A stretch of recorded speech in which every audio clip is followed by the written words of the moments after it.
lição de número 6, programada para o dia 11 de maio de 2025. Nós queremos, com a ajuda de Deus, fazer algumas exposições, alguns esclarecimentos sobre esta lição. Como é de praxe, os irmãos sabem que os irmãos têm toda a liberdade de participar da aula, apresentar suas indagações, suas dúvidas, suas contribuições também com a aula, até para que a aula fique mais didática, fique mais dinâmica, tá bom? Então, nós iremos aqui prosseguir, como o irmão Charles já nos orientou no início, embora nós tenhamos poucas pessoas aqui na live, mas vai ficar gravado e os demais poderão estar acessando depois, tá bom? O início da aula. O nosso texto áureo nos diz assim: eu sou o bom pastor e conheço as minhas ovelhas, e das minhas sou conhecido. João, capítulo 10, e o versículo 14. A nossa verdade prática nos diz: Jesus é o bom pastor e nós, que pertencemos à sua igreja, somos as ovelhas do seu rebanho. O texto base está em João, capítulo 10, versículo 1 até o versículo 16. A nossa leitura bíblica é em classe. Nós não iremos fazer a leitura desse texto, porque é um texto extenso. Acredito que os irmãos já devem ter lido em casa esse texto. Se não, com certeza lerão ao longo da semana. Mas o texto base para a nossa aula desse domingo será João capítulo 10, versículo 1 ao 16, que é uma parábola. O texto diz que é uma parábola. Lá para o nosso segundo ponto, nós iremos fazer essa definição de parábola e alegoria, porque a nossa lição, ela traz essas duas palavrinhas, que são duas figuras de linguagem, para definir esse texto do capítulo 10 de João, tá bom? Então, essa alegoria, essa parábola, contada por Jesus, onde nós temos ali alguns personagens. Dentro dessa narrativa, nós temos o bom pastor, nós temos os mercenários, nós temos os lobos, nós temos as ovelhas, nós temos o porteiro do aprisco, tá? Onde Jesus conta essa narrativa para ilustrar o cuidado do Senhor, tanto o cuidado do Senhor quanto o relacionamento dele com as suas ovelhas, que são a Igreja de Cristo, que é a Igreja de Cristo, né? Nós vamos, então, para o resumo do primeiro ponto. Nós iremos pular aqui a nossa introdução, vamos logo para o primeiro ponto: Jesus, a porta das ovelhas, tá bom? Jesus, a porta das ovelhas. O contexto: este capítulo é antecedido pelo capítulo 9, onde Jesus teve uma conversa breve com fariseus que tentavam encontrar algum ponto de discórdia para acusá-lo. João capítulo 9, versículo 40 e 41. No capítulo 10, o Senhor interrompe esse diálogo após a cura de um cego de nascença, que foi expulso da sinagoga da cidade, porque sabiam que o seu testemunho os incomodaria. No entanto, Jesus utilizou a parábola do pastor e das ovelhas para caracterizar os religiosos como falsos pastores, e mais especificamente como mercenários.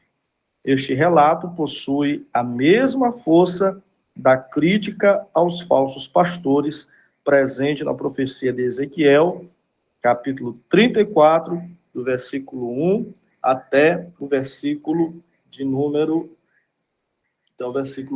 10. Um minutinho aqui, meus irmãos.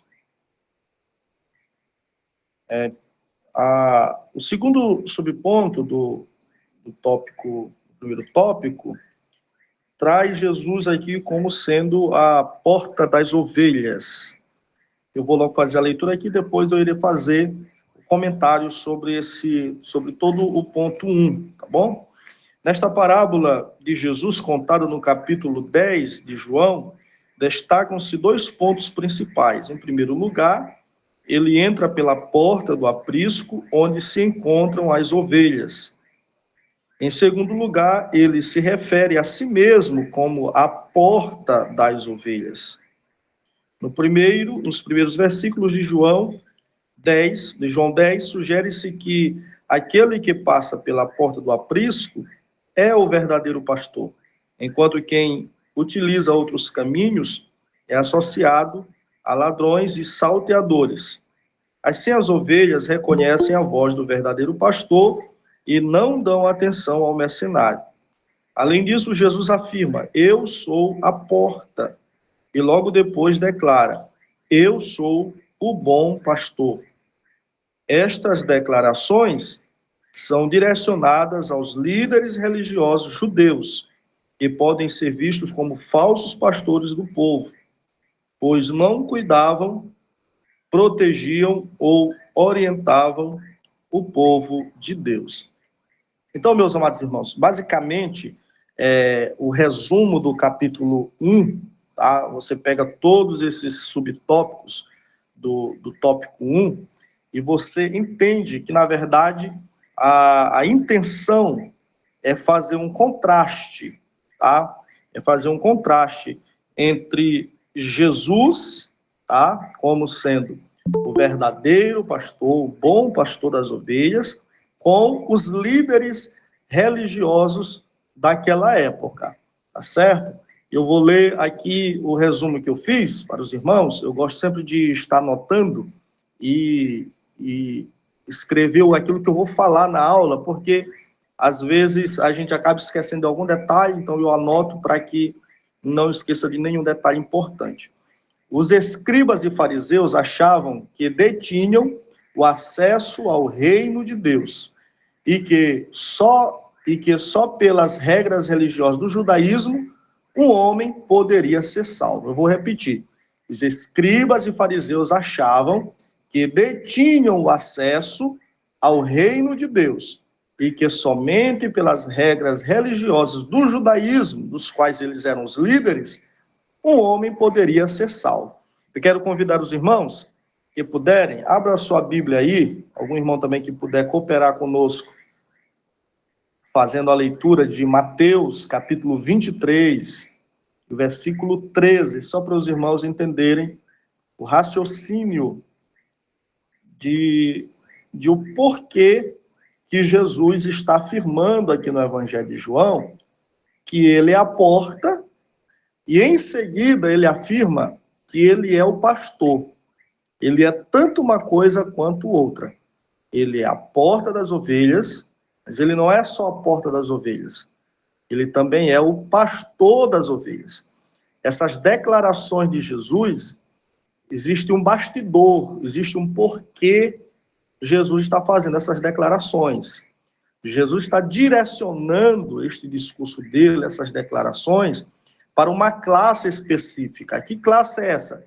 Os líderes do judaísmo na época, que eram os escribas e fariseus, que eram pessoas, diga-se de passagem, rigorosíssimas com relação à lei, e que achavam que para que um homem fosse salvo, teria que aderir às suas tradições.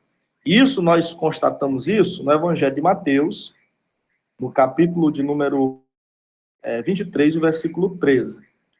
O irmão que encontrar o texto, pode fazer a leitura para compartilhar conosco. Tem algum irmão que pode fazer a leitura? Versículo 13? Isso mesmo. Já assim.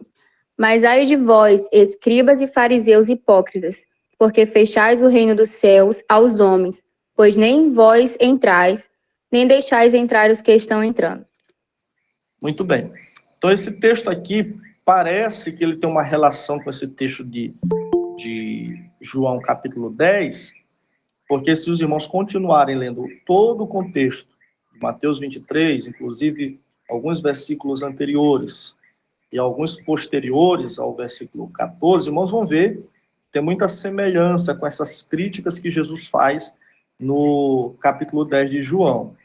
Por exemplo, no versículo 14, Jesus diz o seguinte: ai de vós, escribas e fariseus hipócritas, porque vocês devoram as casas das viúvas, e para o justificar, fazeis longas orações, e por isso sofrereis juízo muito mais severo. Então, parece assim que eles se aproveitavam da ingenuidade do povo da época. No versículo 15, ele diz assim: ai de vós, escribas e fariseus, hipócritas, porque rodeais o mar e a terra para fazer um prosélito. O prosélito era alguém que não era judeu e se convertia ao judaísmo. Eles queriam à força converter as demais pessoas ao judaísmo.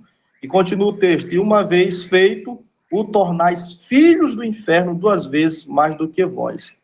Então, eles tentavam obrigar as pessoas a guardarem as leis de Moisés, as leis de Moisés não, as tradições humanas que eles mesmos tinham enxertados na lei de Deus, tá? Com o discurso falacioso, enganoso, hipócrita, de que assim eles estariam servindo ao Senhor. Então, os irmãos observem muito bem o versículo 13, que foi lido pela nossa irmã, onde Jesus critica esses líderes religiosos, dizendo que eles arrogavam para si o direito, tá, de ter a chave, o acesso do reino de Deus.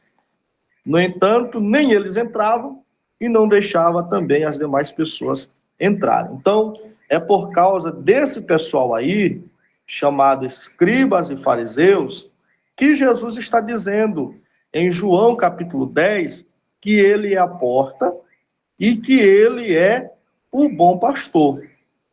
Eu vou explicar para os irmãos o que isso quer dizer. Eu vou repetir novamente a leitura do meu resumo, para os irmãos compreenderem melhor. Os escribas e fariseus achavam que detinham o acesso ao reino de Deus e que somente pelas regras rigorosas do judaísmo um homem poderia ser salvo, de acordo com Mateus 23, 13. Porém, este ponto aqui da lição que nós estamos estudando, este ponto elucida Cristo como sendo o único meio e o mantenedor eficaz da salvação, não restando espaço para quaisquer complementos, artifícios ou outros mediadores humanos. Jesus é suficiente não só para nos dar a salvação, mas também para garanti-la. Amém? Então, basta ver o que diz o texto do versículo 28 e 29, aonde Jesus vai dizer que, eu vou ler aqui para os irmãos, estou com minha Bíblia aberta aqui no texto, João 10, versículo 28 e o versículo 29. Verifique aí na sua Bíblia. Onde Jesus se coloca como sendo aquele que não somente nos dá a salvação, nos dá a vida, mas como aquele que sustém a nossa salvação. Eu lhes dou a vida, capítulo 10, versículo 28. Eu lhes dou a vida eterna. Jamais perecerão e ninguém as arrebatará da minha mão. Aquilo que meu Pai me deu é maior do que tudo, e da mão do Pai ninguém pode arrebatar. Amém? Então, olha só, Jesus está dizendo que ele é a porta, porque ele é o acesso para a salvação. É isso que significa porta. Nós não podemos esquecer que essa narrativa do capítulo 10 é uma metáfora. E na metáfora, nós iremos ver daqui a pouco, que uma metáfora, a principal característica de uma metáfora é que cada elemento, cada parte que compõe a narrativa tem um significado por trás. Então, quando Jesus diz que ele é a porta, Jesus está querendo dizer que ele é o meio. Ele é o meio pelo qual as pessoas chegam a Deus. Não é através do proselitismo judaico, não é através dos escribas e fariseus que achavam como diz Mateus 23, 13, que eles tinham o acesso para o reino de Deus. Jesus está dizendo, vocês não são a porta, vocês não são o acesso, eu sou o acesso para o reino de Deus. Amém? Só que Jesus não diz somente que ele é a porta, ele também diz que ele é o pastor. E o pastor aqui representa essa figura de Cristo como sendo aquele que sustenta as ovelhas na salvação, que mantém as ovelhas na salvação. Amém? É por isso que ele se apresenta como a figura do pastor. Ele é a porta porque ele é aquele que dá o acesso para as ovelhas chegarem a Deus, chegarem ao pasto, chegarem ao aprisco, mas ele também é o pastor, é aquele que sustenta as ovelhas. Amém? Então, quando Jesus diz, eu sou a porta e eu sou o pastor, Jesus está tirando de cena, tá, o orgulho dos escribas e fariseus, que achavam que eles eram os pastores, que achavam que eles eram o acesso para Deus. E quando, na verdade, Jesus chega e diz, eu sou a porta, eu sou o pastor, tá? E quem entrar por mim, entrará e sairá e encontrará pastagem. É o que diz o versículo 9. Inclusive, eu quero convidar os irmãos para nós verificarmos o versículo 9 do Evangelho de João. Veja aí, versículo 9 do Evangelho de João, capítulo 10. Diz assim, eu sou a porta. Se alguém entrar por mim, será salvo. Entrará e sairá e achará pastagem. É isso que Jesus está dizendo quando ele diz assim, eu sou a porta, ele está querendo dizer que ele é o meio pelo qual todas as pessoas do mundo encontram a salvação, encontram a Deus. Então, o que Jesus está querendo mostrar para nós, mostrar para a humanidade, tá? É que não existe outros meios. Paulo diz que Jesus é o único mediador entre Deus e os homens. No versículo 11, ele diz, eu sou o bom pastor. O bom pastor dá a vida pelas ovelhas. Então, olha só, eu sou a porta, porque quem entra por mim é salvo, mas eu também sou o pastor, eu sou aquele que dá a vida para as ovelhas, tá? Então, ele é o acesso, mas ele também é o sustentador, ele é o mantenedor da nossa salvação. Amém, meus amados? Os irmãos têm alguma dúvida até aqui? Querem fazer algum comentário?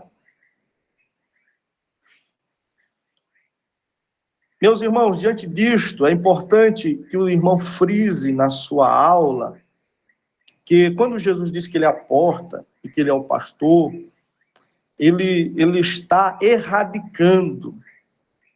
erradicando quaisquer complementos, artifícios ou outros mediadores humanos para a salvação. Nenhuma religião, nenhum líder religioso pode arrogar para si o título de pontífice. Ou nós estamos aí, né? Estamos aí às vésperas da escolha de um novo Papa, e o Papa católico, ele é chamado de sumo pontífice. A palavra pontífice significa construtor de pontes. Então, na mentalidade católica, o Papa é aquele que tem a chave dos céus, do reino dos céus. É importante que os irmãos digam isso em aula. O Papa é aquele que tem, já concedo a palavra ao nosso nobre Joenilson. É aquele que detém a chave dos céus, porque Jesus falou a Pedro, e eu lhe darei a chave do reino dos céus. Então, eles dizem que o Papa é o sucessor de Pedro. Então, por isso que o Papa é chamado de construtor de pontes, porque, segundo a teologia católica, é somente através do Papa que as pessoas podem ter acesso a Deus. Então, o Papa, amados irmãos, ele não é o anticristo, ele não é o anticristo. Nós não podemos afirmar que a figura do papado é o anticristo, como afirmam os adventistas do sétimo dia. Mas todo papa é uma espécie de um anticristo. Por quê? Porque ele assume o lugar de Cristo quando ele é chamado de sumo pontífice, de aquele que constrói a ponte para Deus. Ele está se colocando no lugar de Cristo.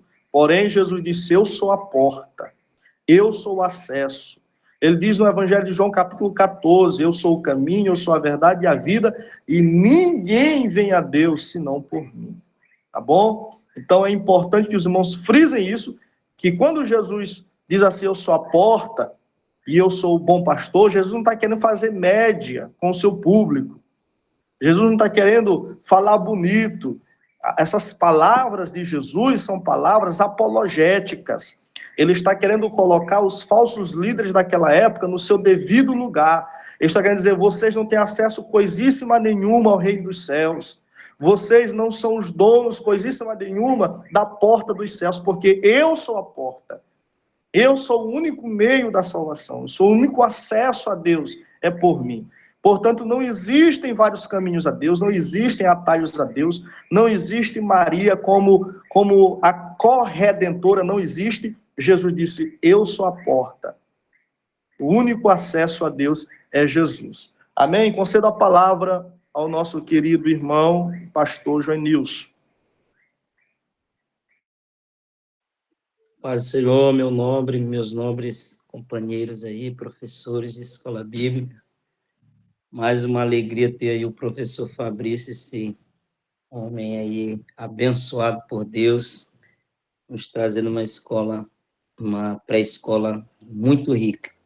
Eu só queria compartilhar, né, uma ideia aqui, na expressão eu sou a porta, né, entrará aquele que entrar por mim, salvar-se-á, entrará, sairá e achará pastagem. Não sei se eu concorda, mas nós podemos ver três aspectos dessa porta. A porta da salvação, né? Claramente ele explicitamente diz isso, mas poderíamos inferir também a porta da libertação, entrará e sairá, ou seja, em Cristo a verdadeira liberdade, né? A liberdade genuína em Cristo, e poderíamos dizer a porta da provisão, a verdadeira provisão que não é financeira, achará pastagem, traz uma ideia daquela provisão, né, que poderíamos também, na mesma figura do pão que sacia essa pastagem. Não sei se o nobre Fabrício compartilha, mas percebendo aqui a leitura, né, nos traz essas ideias. Entrará e salvar-se a porta da salvação. Entrará e sairá, a porta da libertação, e achará pastagem, ele é a porta da provisão, a verdadeira provisão que sacia a fome de Deus. Era isso aí, meu nobre. Sim, meu pastor, muito obrigado. Inclusive, é muito importante essa pontuação que o senhor falou, eu quero frisar essa parte que o senhor disse, que Jesus também é a porta da libertação. É muito interessante frisar isso, porque o judaísmo da época era uma religião, uma religiosidade que aprisionava as pessoas em suas regras, em seus rituais, no medo de ser condenado, de ser apedrejado. Mas Jesus se apresenta como aquele que liberta o homem das amarras da religiosidade.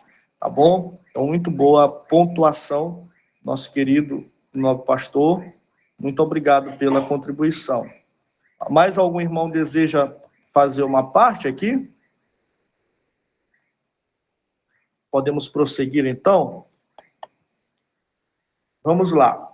Então, ficou claro, né, meus amados? Fique claro por que Jesus disse que ele é a porta. Porque ele é o meio, ele é o acesso pelo qual as pessoas, ele é o único acesso. Ele não disse eu sou uma porta. Ele disse eu sou a porta das ovelhas, né? Então, ele é o único acesso, ele é o único meio pelo qual o homem pode chegar-se a Deus. Por que ele diz que ele é o pastor, que ele é o bom pastor? Porque ele não somente é o meio para a salvação, como ele também é o sustentador. Ele é o mantenedor da nossa salvação. Amém? Vamos então para o resumo do segundo ponto. O nosso segundo ponto, ele vai começar definindo, fazendo aqui uma pequena definição sobre a construção, a estrutura do capítulo 10, tá? Nós temos aqui duas perguntas, uma parábola, uma alegoria, né? O aprisco das ovelhas, segundo ponto, o aprisco das ovelhas, e o primeiro subponto é parábola, uma alegoria, são duas perguntas que o texto traz para nós pensarmos. O versículo 6 indica que a história narrada pelo nosso Senhor é uma parábola. O versículo 6 diz isso. E ele contou-lhes esta parábola. Trata-se de uma narrativa, normalmente breve, que ensina através de uma alegoria. Assim, o Senhor Jesus comunicava as suas lições de forma sistemática, utilizando a parábola. Desta forma, as figuras do pastor e das ovelhas servem como símbolos para ilustrar os ensinamentos de Cristo sobre o pastoreio das ovelhas. Muito bem. Eu quero fazer aqui a definição dessas duas palavrinhas, tá? A primeira palavrinha é parábola, né? E a segunda palavrinha é alegoria. É importante nós termos isso em mente, porque pode surgir, principalmente para quem dá aula para pessoas mais maduras em idade, podem não entender o que significa estas palavras. É importante que os irmãos saibam definir na hora. Aqui trata-se de duas figuras de linguagem, irmão, tá? A parábola vem do grego parabolé, que significa lançar ao lado. Geralmente é uma pequena narrativa, tá, onde se narra acontecimentos do cotidiano para ilustrar uma verdade central. E aí nós temos várias parábolas na Bíblia, tá? Vou citar aqui algumas mais conhecidas. Por exemplo, Jesus, quando quer ilustrar sobre a vigilância, falar sobre a vigilância na vida cristã, Jesus conta a parábola das 10 virgens, tá? Jesus fala sobre o crescimento do reino de Deus, ele conta a parábola do grão de mostarda, é isso? Quando ele quer falar sobre a pureza do povo de Deus, ele conta a parábola do joio e do trigo. Então, observe que todas essas narrativas são acontecimentos comuns do cotidiano das pessoas daquela época. Você sempre vai ver Jesus usando a própria cultura da época, né, para trazer alguma ilustração, alguma verdade espiritual para o seu povo. Geralmente, uma parábola começa com o seguinte prefixo: o reino dos céus é como, ou então o reino dos céus será semelhante, algo do tipo assim, sempre com essa expressão inicial. Tá? Então, uma parábola significa pegar uma história do cotidiano e colocar ao lado de uma verdade espiritual para comparar essas verdades. Tá? Já uma alegoria é uma narrativa em que cada personagem, cada elemento da narrativa tem um valor simbólico. Tá? O exemplo é essa narrativa que nós temos aqui, que é tanto uma parábola quanto uma alegoria. Por exemplo, aqui fala de lobo. Esse lobo do capítulo 10 não é um animal. Nós sabemos que não é um animal porque Jesus está falando de pessoas, tá? Então, observe que o lobo do texto não é exatamente um animal. O porteiro do aprisco não é exatamente um porteiro. Eles têm outros significados por trás. Então, uma alegoria, uma narrativa em que cada personagem é elemento da história, simbolizam outras coisas. Amém? Então, os irmãos dediquem um pouco de tempo na sua aula para fazer para dar essa ênfase nessas duas palavrinhas, porque até ajudarão os irmãos, que são seus alunos, a tentarem até interpretar alguns textos bíblicos, tá bom? Ajudarão eles na facilidade ao interpretar o texto bíblico. Então, vamos aqui para o segundo subtópico e o terceiro. Nós já vamos fazer um resumo aqui do segundo e do terceiro subtópico, porque eu entendo que ambos estão falando da mesma coisa. Então, o segundo subtópico diz assim: o aprisco das ovelhas.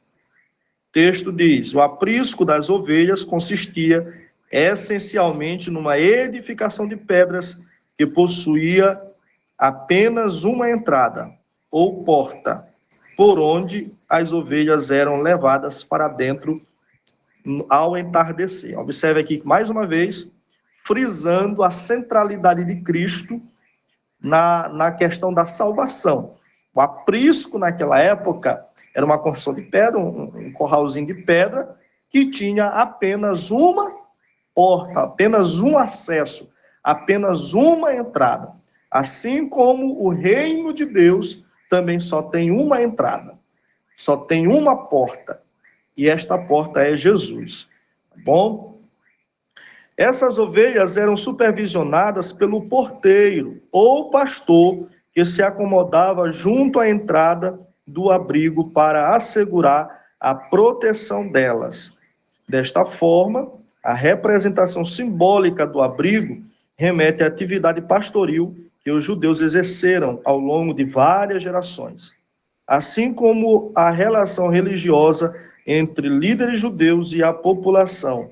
Portanto, atualmente, essa imagem simbólica da parábola pode ser relacionada ao vínculo da Igreja de Cristo com o Senhor Jesus, nosso sumo pastor. Vamos logo ler o terceiro subponto, um lugar de proteção. O aprisco das ovelhas simboliza também um espaço de proteção. Este local é defendido diretamente pelo pastor do rebanho, que está disposto a sacrificar-se se necessário. Não existe lugar mais seguro do que aquele que está sob a vigilância e proteção do sumo pastor, o Senhor Jesus Cristo. O seu compromisso com o seu rebanho ficou evidente através da sua obra realizada no Calvário. Assim, as afirmações "eu sou a porta", do versículo 9, e "eu sou o bom pastor", do versículo 11, expressam essa realidade de cuidado por todos os que fazem parte do corpo de Cristo. Meus irmãos, eu coloquei aqui o aprisco, um lugar de proteção. Ouçam só, neste tempo de desegrejamento, observe só o termo que eu estou usando, neste tempo de desegrejamento, não devemos ter medo de dizer que este aprisco, do capítulo 10 de João, é a Igreja de Cristo. Parece que hoje há um medo, assim, de exaltar a igreja, de levantar a importância que a igreja local tem, no afã, irmãos, muitas vezes, de combater a religiosidade, o denominacionismo, de combater uma vida hipócrita na igreja. Nós temos jogado fora, muitas vezes, a água da banheira com o bebê junto.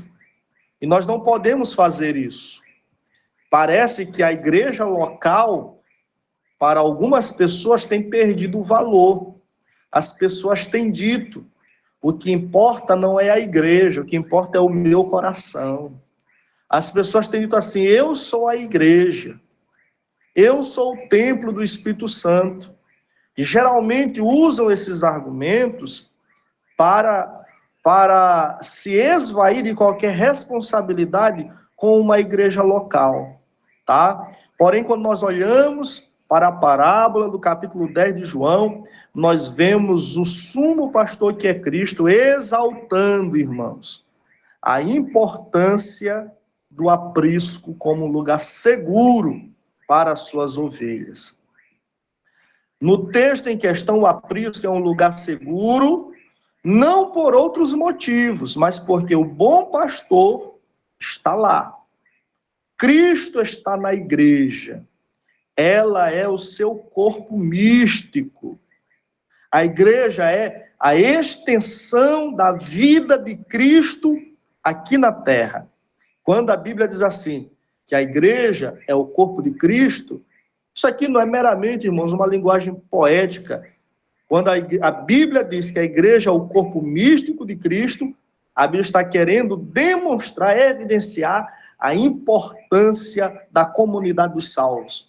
Está querendo evidenciar a importância da igreja como sendo a extensão da vida de Cristo neste mundo. Amém? Então é muito importante os irmãos entenderem isso e passarem isso para a igreja, porque parece que há um sentimento, ainda que nós tenhamos, os nossos irmãos não sejam desigrejados, mas parece que há um sentimento crescente entre nós, no meio dos cristãos, de que a igreja não é tão importante assim. Parece que há um sentimento crescente em muitos locais, em muitas igrejas, em muitos irmãos, de que a congregação local não é tão importante assim, desde que eu, pessoalmente, esteja bem com Deus. Eu vi recentemente o doutor Russell Shedd dizer que nós devemos exaltar mais a igreja, porque foi pela igreja que Cristo morreu. Não foi por um indivíduo em particular, mas por um ajuntamento de pessoas chamado Igreja do Cordeiro.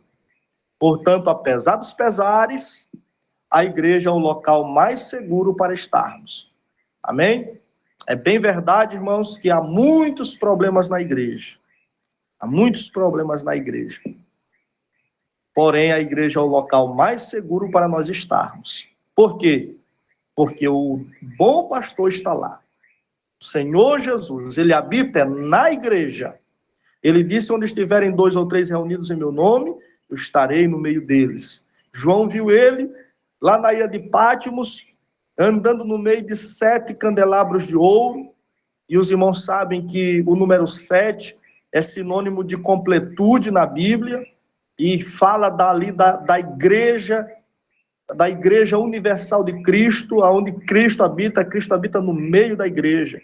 Quando nós lemos Efésios, quero que você abra a sua Bíblia aí, Efésios 5, 25, quero que algum irmão leia para mim Efésios 5, 25, e outro amado irmão leia Atos, capítulo 20, e o versículo de número 28. Alguém leia Efésios 5, 25, e um outro irmão leia Atos 20, 28. Efésios 5, 25. Isso. Diz assim: maridos, amem suas esposas, assim como também Cristo amou a igreja e a si mesmo se entregou por ela. Muito bem. Maridos, amem suas esposas, assim como Cristo amou a igreja e a si mesmo se entregou por ela. Então, observemos que Cristo se entregou pela sua igreja. A igreja, ela é apresentada aqui como, não mais como sendo um aprisco de ovelhas, um rebanho, mas como a esposa de Cristo. Cristo morreu pela igreja. Cristo não morreu só pelo Fabrício, só pela Lívia, só pela Eusenúbia, só pelo Charles. Cristo morreu por um grupo de pessoas, eleitas, que são chamadas de Igreja do Senhor. O outro texto que eu pedi, alguém pode ler, que é Atos 20, 28. Quem pode ler? Tá? Vou ler. Tá, pode ler. 28. Isso. Tenham cuidado, pois, de vós mesmos e de todo o rebanho, sobre o qual o Espírito Santo vos constituiu supervisores, para alimentardes a igreja de Deus, que ele comprou com seu próprio sangue. Muito bem. Então, duas coisas importantes aqui. Primeiro, a igreja é de Deus. Embora a igreja ela tenha alguns aspectos, tenha dois aspectos, ela tem um aspecto espiritual e ela tem um aspecto temporal, vamos dizer assim, que nós chamamos de institucional. Ela tem o seu aspecto eterno, espiritual, porque ela tem sua origem em Deus. Efésios capítulo 2 e 3 diz que o mistério da igreja estava oculto no coração de Deus desde antes de todos os séculos.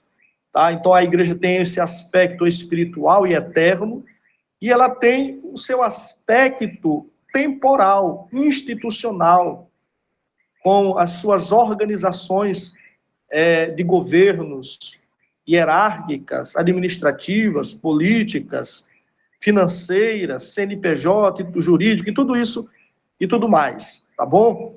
Então, embora a igreja tenha esse aspecto institucional e temporal, nós não podemos esquecer que, acima de tudo, ela é a igreja de Deus, tá? Ela pertence a Deus. Amém, meus amados? E segunda coisa que o texto diz é que a igreja ela foi comprada com o próprio sangue de Deus. O texto diz aqui que a igreja, que Deus comprou a igreja com o seu próprio sangue. E o texto faz questão de dizer que Deus comprou a igreja com o seu próprio sangue. Quando há 2000 anos atrás, Cristo morreu na cruz, foi o sangue de Deus que verteu na cruz para comprar a igreja, para lavar a igreja.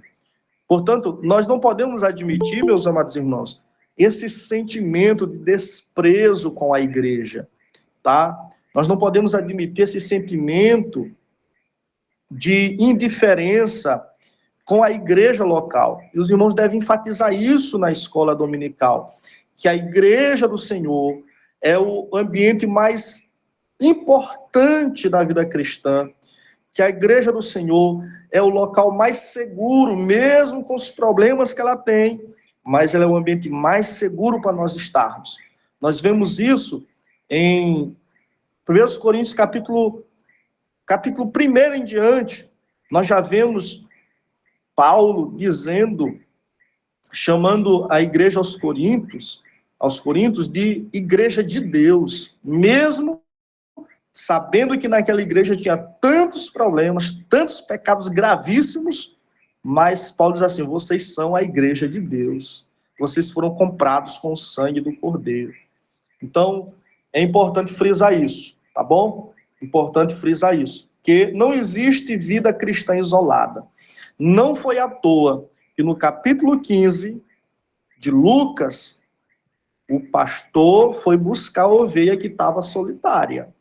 Se fosse bom viver a vida cristã solitariamente, o pastor do capítulo 15 de Lucas teria deixado a sua ovelha sozinho. Não teria ido buscar ela para trazer para o redil, tá bom? Então, frise isso, frise que o local, o habitat natural das ovelhas de Cristo é dentro do aprisco. Vamos então já caminhando aqui para o terceiro tópico. Algum irmão tem algum complemento a fazer? Alguma pergunta? Se não, vamos caminhando então aqui para o próximo tópico. O próximo tópico, nós temos aqui algumas distinções para nós fazermos. Eu quero que os irmãos entendam que nessa parábola, que diga-se de passagem, também é uma alegoria, porque nós encontramos nela não uma simples comparação, mas vários personagens simbólicos, vários elementos simbólicos. Nós temos ali o bom pastor, que é a figura central, nós temos o mercenário, nós temos o lobo, que na minha concepção pessoal, o lobo e o mercenário são dois personagens diferentes, eu vou já mostrar por quê para os irmãos, tá? Nós temos também a figura do porteiro, o porteiro não é o mesmo pastor, não é o mesmo bom pastor, e nós temos as ovelhas. Então, eu acredito que, acho que 5 personagens, né? As ovelhas, o bom pastor, o mercenário, o lobo e o porteiro. Mas eu quero aqui fazer, ao menos, alguns contrastes entre estas figuras aqui, tá bom? E irei encerrar com 2 notas finais sobre mercenários e lobos e sobre as ovelhas. Então, primeira coisa, o bom pastor. A figura do bom pastor, que é apresentada aqui no texto, a principal característica, meus amados irmãos, principal característica, já estou no tópico 3, tá bom? Embora eu não irei ler, para nós ganharmos tempo, nós iremos encerrar às 10h40, não irei ler, mas os irmãos devem ler depois, tá bom? Mas eu já disse que esse ponto 3 aqui é uma distinção entre essas figuras. Primeiro, o bom pastor. A principal característica do bom pastor é o seu sacrifício, a sua abnegação. O bom pastor, ele é ilustrado aqui como sendo uma figura sacrificial.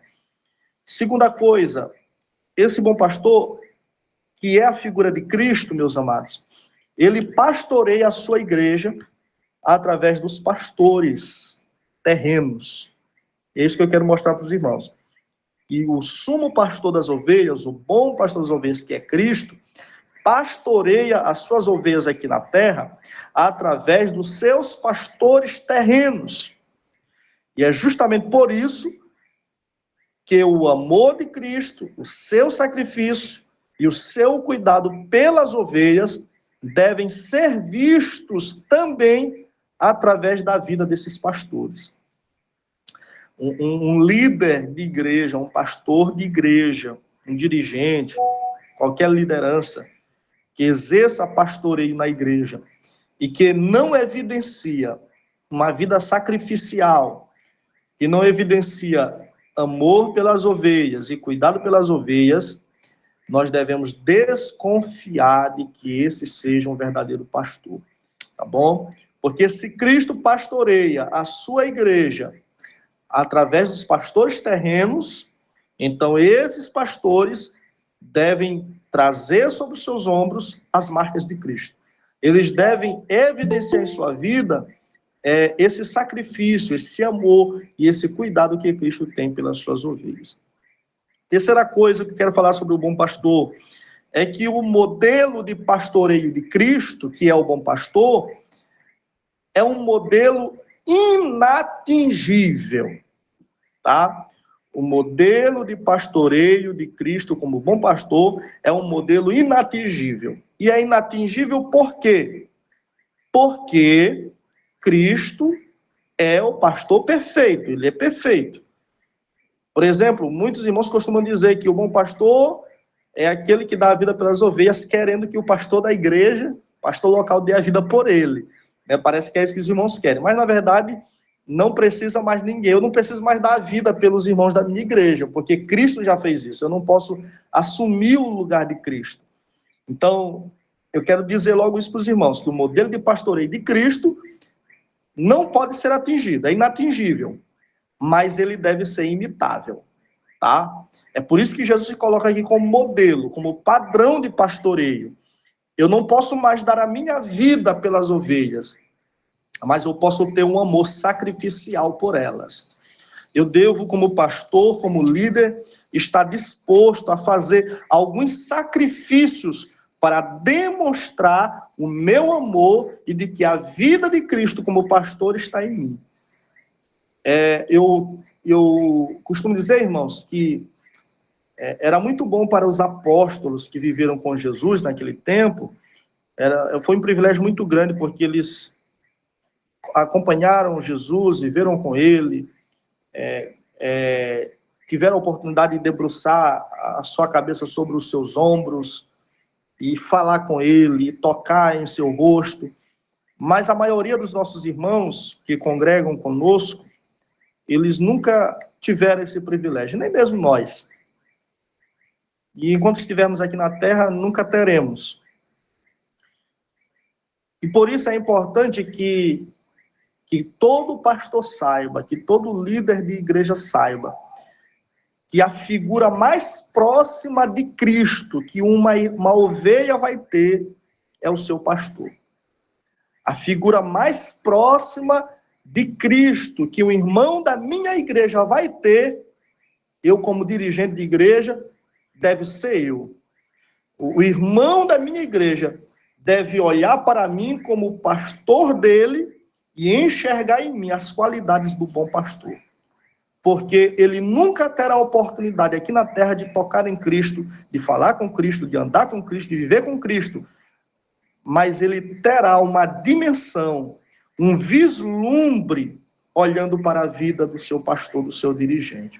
É por isso que a carta aos Hebreus, no capítulo 13, diz para os irmãos: irmãos, atentai para a vida dos pastores que vos ensinaram a palavra de Deus e imitai a vida deles. Por quê?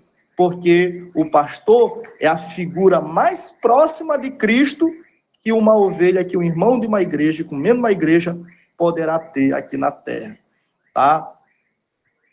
E todas as vezes que um pastor não procura ter a imagem de Cristo cravada em seu caráter, ele corre um sério risco de desbancar e debandar, na verdade, para o mercenarismo, que é o que nós vamos falar agora, tá? Nós já falamos do bom pastor e agora vamos falar da outra figura, que é o oposto do bom pastor, que é o mercenário. Os mercenários são todos os que entram no ministério por causa dos benefícios que o rebanho os pode trazer. Eles fogem quando veem o lobo vindo. Por que que eles fogem? Porque eles não amam o rebanho e nem se sentem responsáveis por ele. Se por um lado o pastor está disposto a dar a vida pelo rebanho, a brigar pelo rebanho, a morrer pelo rebanho, o mercenário não está nem aí para o rebanho. Ele só quer o rebanho enquanto o rebanho lhe dá benefícios. Quando ele vê que o rebanho está em apuros, ele foge e deixa o rebanho só. São líderes religiosos, muitas vezes com título de pastor de igreja, mas eu coloquei aqui entre parênteses, são falsos, não são pastores, são falsos pastores, que na verdade são vendedores e negociadores do rebanho. Inclusive, eles costumam entregar suas ovelhas à mercê dos lobos. Essa é a principal característica de um mercenário. É que o mercenário, ele vê vindo o lobo e ele não defende o rebanho.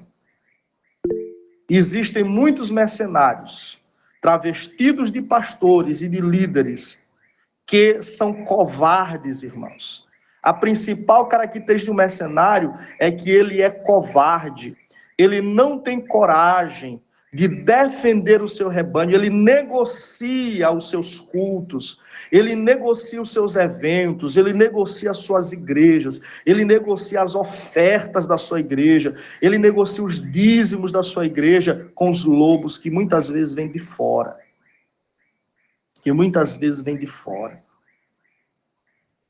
A coisa mais comum que existe hoje em dia, eu sei que isso aqui é polêmico, tá? E eu não quero fazer polêmica, mas o texto me força a dizer isso, que a coisa mais comum que tem hoje é de pastores de igreja, que Deus colocou na frente da igreja, deu o privilégio de serem pastores de igreja, mas que infelizmente têm se juntado com lobos para devorar os rebanhos do Senhor, tá? Que chamam pregadores itinerantes, tá? Que muitas vezes não tem compromisso nenhum com uma igreja local, com a palavra de Deus, que vivem de ofertas exorbitantes, de cachês exorbitantes. E não é só pregadores itinerantes, não. Existem também os cantores itinerantes, que estão enriquecendo à custa das ovelhas de Cristo. Mas sabe de quem é a maior culpa, amados irmãos? são dos mercenários.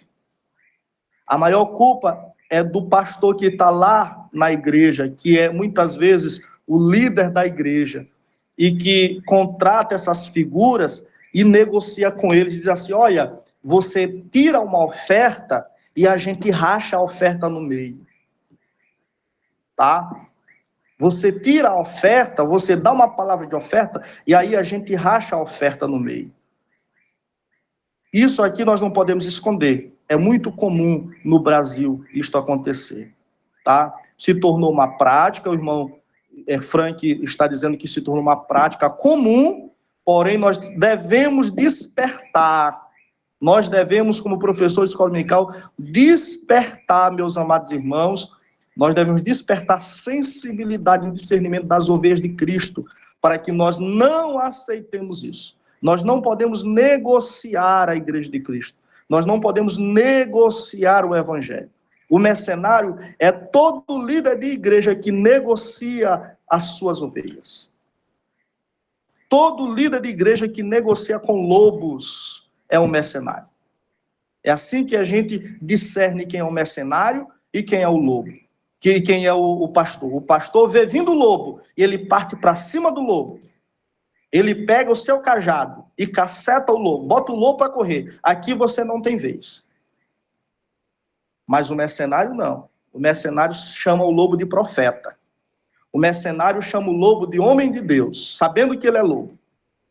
O mercenário negocia a igreja com o lobo. Essa é a figura do mercenário. E quem são os lobos? Vamos lá, quem são os lobos? Os lobos são caçadores natos. Eles nunca ficam em um só lugar, irmão. O lobo é um animal que nunca fica, é um animal nômade, ele nunca fica num só lugar. São caçadores natos. Boa parte das vezes, nem sempre são pastores de igreja, mas andam de igreja em igreja, negociando com os mercenários, sugando e devorando os recursos financeiros e espirituais de igrejas inteiras. Tá? Quantos desses, irmãos, nós não já vimos que vem e leva uma oferta absurda da igreja e no outro dia a gente fica sabendo dos escândalos que eles fazem, da vida promíscua de muitos deles, tá?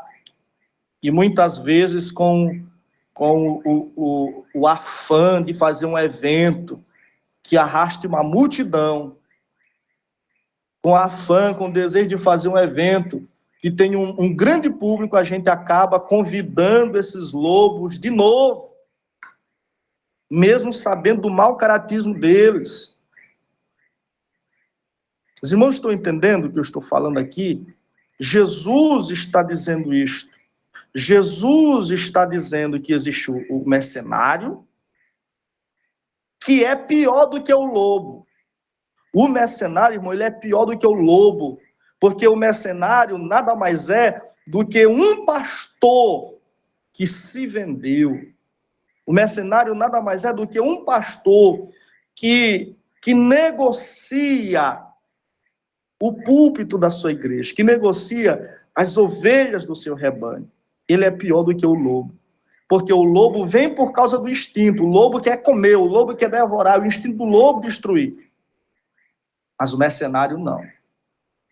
O mercenário foi colocado lá como pastor para defender o rebanho. Mas em vez de defender, ele entrega o rebanho à mercê do lobo. E eu quero deixar aqui algumas notas finais para nós concluirmos.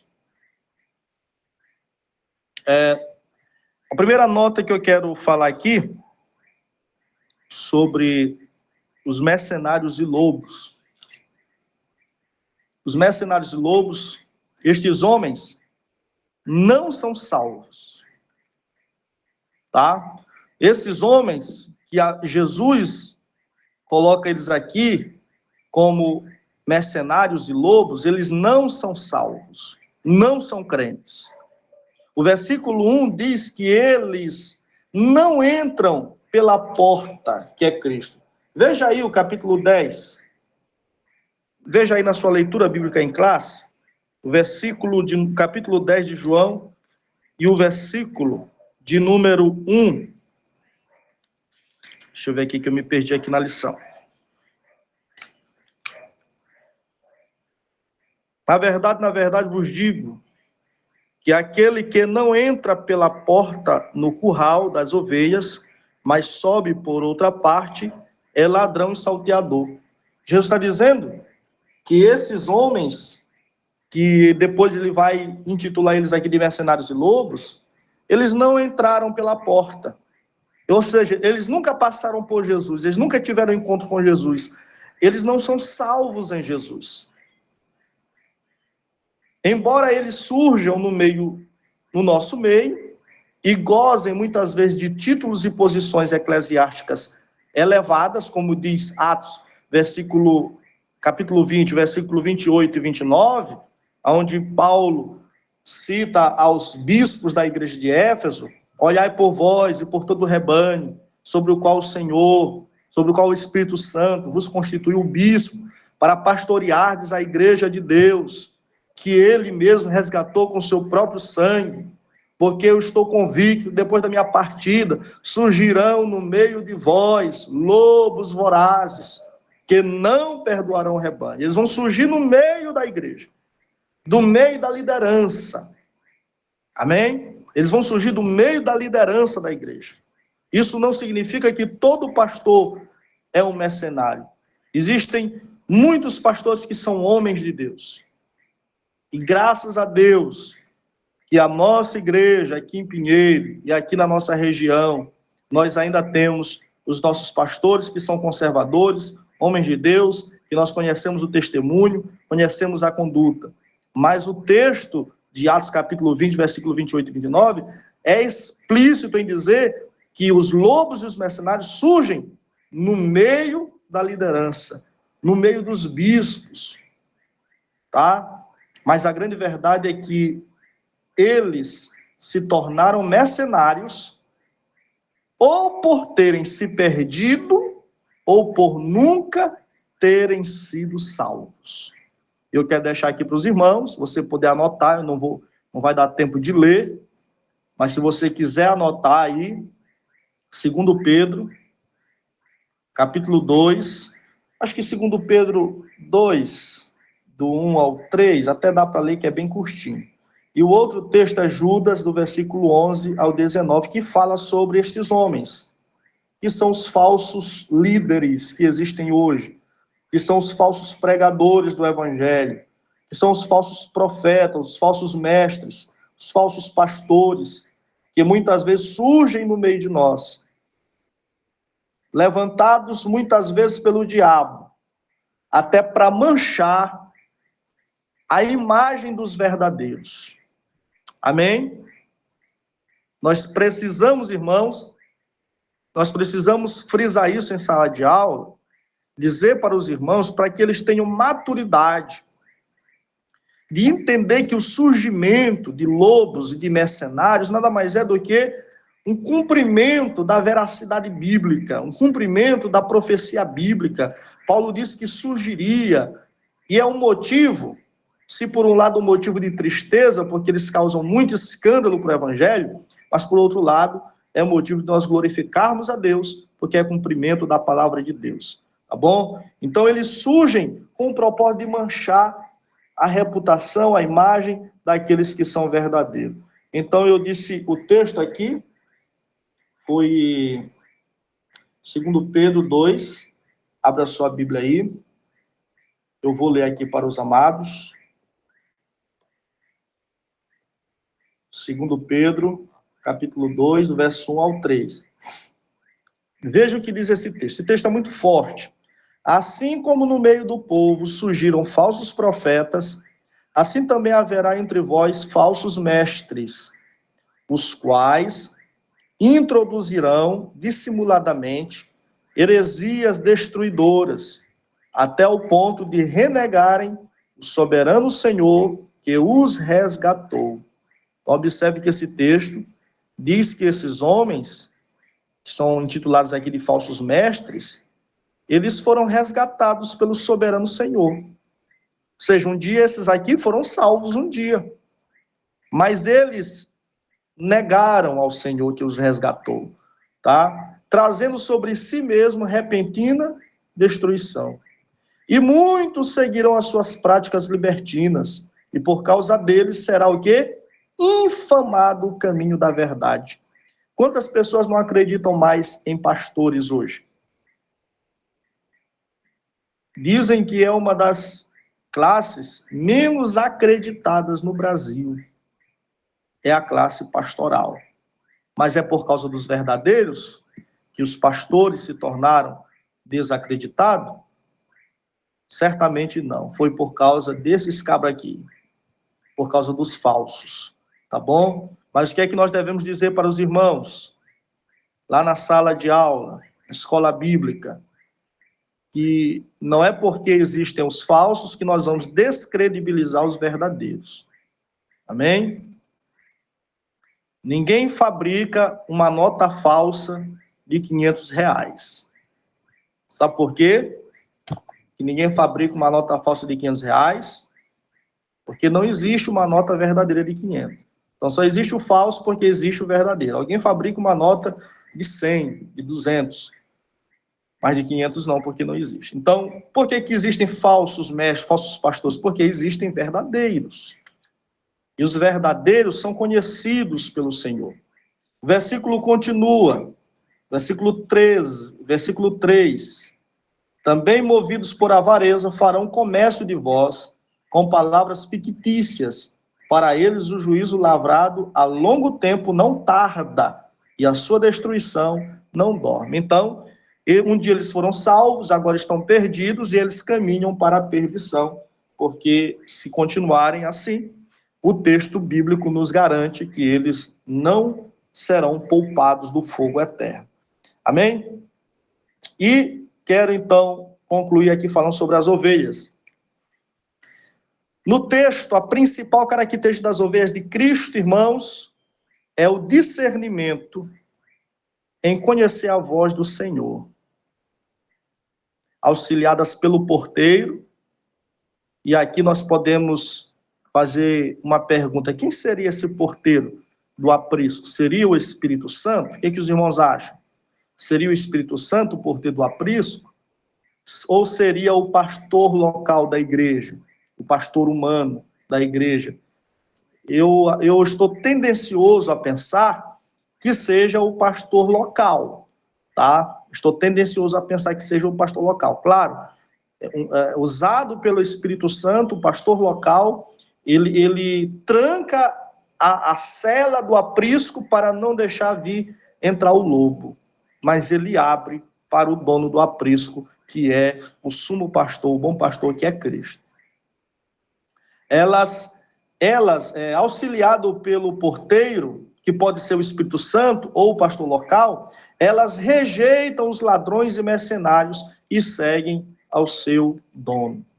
Por outro lado, existe um outro rebanho, irmãos. Existe um outro rebanho embebedado por suas próprias concupiscências, que está lotando a plateia dos lobos. Estas ovelhas não pertencem ao Senhor. E é por isso que estão no engano. Justamente porque elas não pertencem ao Senhor que estão no engano. Elas não são vítimas dos falsos líderes, mas são seus principais patrocinadores. Quero que os irmãos vejam aí, nós iremos encerrar com esse texto. 2 Timóteo 4. 2 Timóteo 4. Veja aqui.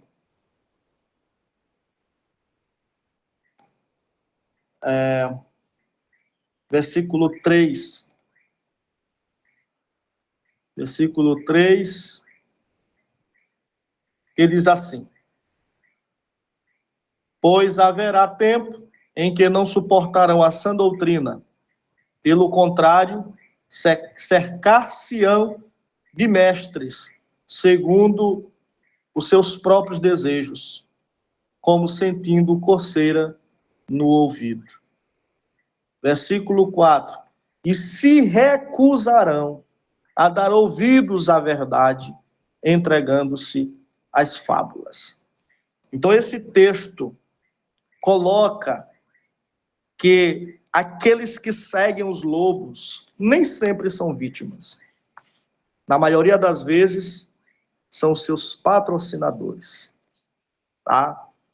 E quando você, que é líder de igreja, passar por uma igreja dessas, que é dirigida por um lobo, por um mercenário, e você vê lá lotado de pessoas que estão em busca de sinais, de milagres, inclusive o pastor Joenilson falava aqui na aula que ele deu sobre isso.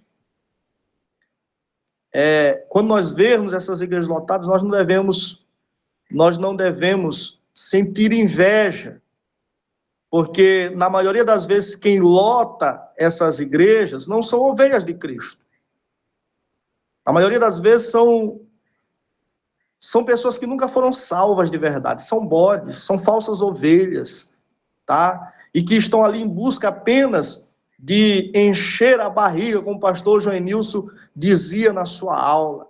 Estão ali apenas em busca das bênçãos do Senhor, estão ali para satisfazer os seus próprios desejos, as suas próprias concupiscências. E como elas sabem que numa igreja onde tem um pastor verdadeiro, suas concupiscências não serão satisfeitas, antes serão combatidas, então elas não vão à igreja do verdadeiro pastor. Elas procuram uma igreja onde tem um lobo entretendo bodes, como disse o Charles Spurgeon. Amém, meus irmãos?